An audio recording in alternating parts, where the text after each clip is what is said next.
Hello, good morning everyone. ఏం చేస్తాను? ఈరోజు మనము ఫిలాసఫికల్ ఫౌండేషన్ ఆఫ్ ఎడ్యుకేషన్ అనే సబ్జెక్ట్లో నుండి బిఎడ్ సబ్జెక్ట్లో నుండి అందులో మనకు ఫస్ట్ ఇయర్ ఫస్ట్ సెమిస్టర్లో ఈ సబ్జెక్ట్ ఉంటుంది. అందులో మనము ఫిలాసఫీలో భాగంగా ఎడ్యుకేషన్ అంటే ఏంటి తెలుసుకున్నాము, దాని మీనింగ్ తెలుసుకున్నాము. ఈరోజు కొంతమంది ఇచ్చినటువంటి డెఫినేషన్స్ తెలుగులో ఇంగ్లీష్లో చూద్దాం, ఓకేనా? Education is the capacity to feel pleasure and pain at the right moment. It develops in the body and in the soul of the pupil, in the beauty and all the perfection which he is capable if అనే విషయం మనకి ఇక్కడ తెలుస్తుంది. దీన్ని తెలుగులో చూసినట్లయితే ఏమని ఉంటుంది అంటే, సరైన సమయంలో సుఖ దుఃఖాలను అనుభవించగలమైనటువంటి సామర్థ్యమే విద్య అనే విషయాన్ని మనకి ఇక్కడ తెలుగులో ఇవ్వబడుతుంది. ఇంకా ఏమంటున్నాడు అంటే, ఇది ఎవరు చెప్పారంటే ప్లేటో ప్రకారం ఇది మాట్లాడిన విషయం అన్నట్టు. ఇంకా ఏమంటున్నాడంటే, దీన్ని ఇంకా చూసినట్లయితే అది విద్య యొక్క శరీరంలో, ఆత్మలో, అలాగే ఎవరైతే మనిషి ఉన్నారో ఎడ్యుకేట్ చేసే ఆ ఎడ్యుకేటర్ లేదా అతను సాధించగల ఒక సకల సౌందర్యాన్ని, సకల పరిపూర్ణతను అనేది పెంపొందించేది విద్య అనే విషయాన్ని ఇక్కడ మనకు ఎవరు చెప్తున్నారంటే ప్లేటో గారు చెప్తున్నాడు. ఇంకా మనం ముందుకెళ్ళినట్లయితే అరిస్టాటిల్ ఏమంటున్నాడు విద్య గురించి అనే నిర్వచనాన్ని మనం చూద్దాం. Education is the creation of sound mind in a sound body.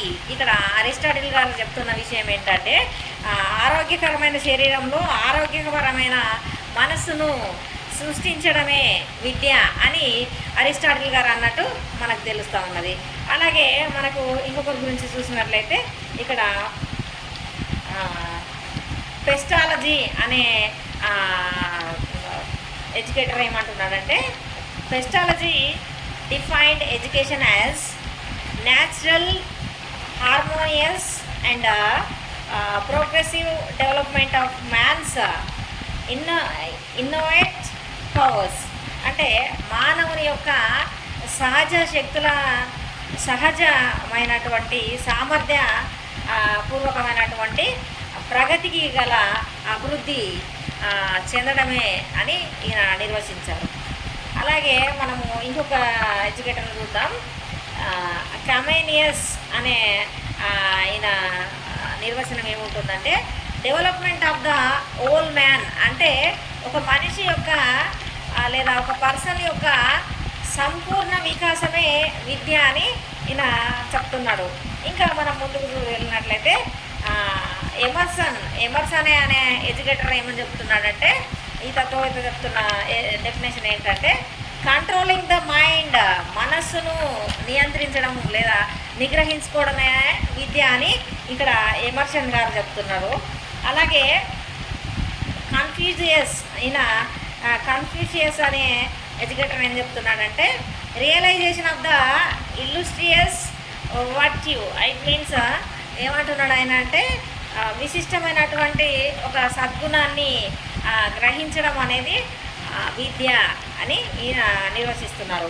ఇంకా ఈయన హార్మ్ గారు ఇచ్చినటువంటి డెఫినేషన్ చూద్దాం. ఈయన ఏమంటున్నాడంటే, adjusting with the ultimate nature of the cosmos. ఈయన ఏం చెప్తున్నాడంటే, విశ్వం యొక్క అంతిమ లక్ష్యం లేదా స్వభావంతో మనం సర్దుబాటు చేసుకోవడమే విద్య అని ఈ హామ్ గారు చెప్తున్నారు.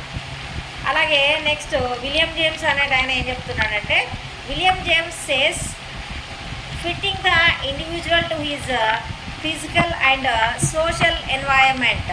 అంటే ఏమంటున్నాడంటే, వ్యక్తిని అతని భౌతికమైనటువంటి మరియు సామాజికమైనటువంటి వాతావరణానికి అనుకూలంగా ఆ వ్యక్తిని మార్చడం అనేదే విద్య అని విలియం జేమ్స్ గారు చెప్తున్నాడు.